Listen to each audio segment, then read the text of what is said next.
कसं काय मित्रांनो, स्वागत आहे तुमचं परत एकदा नवीन ब्लॉगमध्ये. सध्या मी आमच्या गावातल्या पाण्याच्या टाकीवर उभा आहे आणि सध्या मी ही बघू शकता लटंबळ घेऊन आलोय, म्हणजे आमच्या म्हशी घेऊन आलोय. जे तुम्ही पाठीमागं बघताय ते आमचं गाव आहे आणि इकडे बी बाकीच्या वस्त्या वगैरे आहेत. आणि इकडे सध्या आपण टाकीच्या मध्ये म्हशी चारायला आणले. काल इथं म्हशी घेऊन आलतो तर ह्या कंपाऊंडमध्ये ह्यांचं असं म्हणणं होतं की ते म्हशी आणू नका, ही जागा आमची. म्हणजे जे पाठीमागं रान दिसतंय त्यांचं असं म्हणणं होतं की ते म्हशी आणत जाऊ नका, ही आमची जागा आहे. त्यांना मग मी माझ्या भाषेत बोललो की बाबा तुमची कशाची भाषा, जाऊन द्या, ते सांगत नाही तुम्हाला. तर मित्रांनो, हा माझा पहिला ब्लॉग आहे आणि मला वाटतंय तुम्ही माझा पहिला ब्लॉग बघा, लाईक करा, शेअर करा आणि कसा वाटला ते कमेंट करून नक्की सांगा. यूट्यूबवरती पहिल्यांदा ब्लॉग बनवतोय मी असा मोठा बोलून.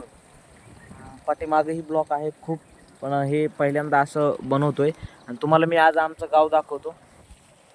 हे जे दिसतंय ते संपूर्ण माझं गाव आहे. माझंच म्हणाला का, माझं म्हणजे मी रहिवासी इथला. माझं गाव असायला काय, माझं 7-12 नाव नाही गावाचा. नक्की तिला काय होते. हां, आणि हे जी बघताय पाठीमागे,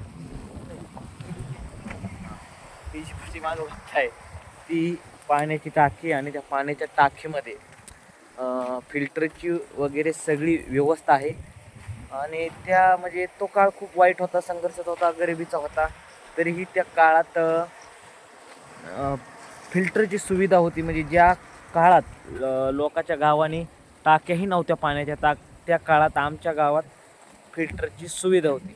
तरी फारसे गावं आमच्या गावाला नावं ठेवतात, काय हरकत नाही, ठेवू दे. आमचं गाव नाव ठेवायसारखंच आहे. म्हणजे त्याच्यातली पोरं तर वॉन्टेडच. आणि विशेष म्हणजे बीड जिल्ह्यामध्ये 2 नंबरला नोकरीला गाव आहे आमचं. त्याच्यामुळे अगोदर बी तेवढं आहे, प्रामाणिकही तेवढं आहे, आणि सरकारी नोकरीवाले बी तेवढं आहे.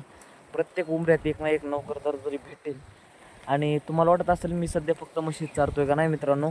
सध्या मी जे काम करतोय ते मी सध्या काम करतोय फोटो स्टुडिओचं. मी सध्या फोटो स्टुडिओवर काम करतोय. नेकनूरला असतो मी सध्या, दाजीच्या फोटो स्टुडिओवर अँगल.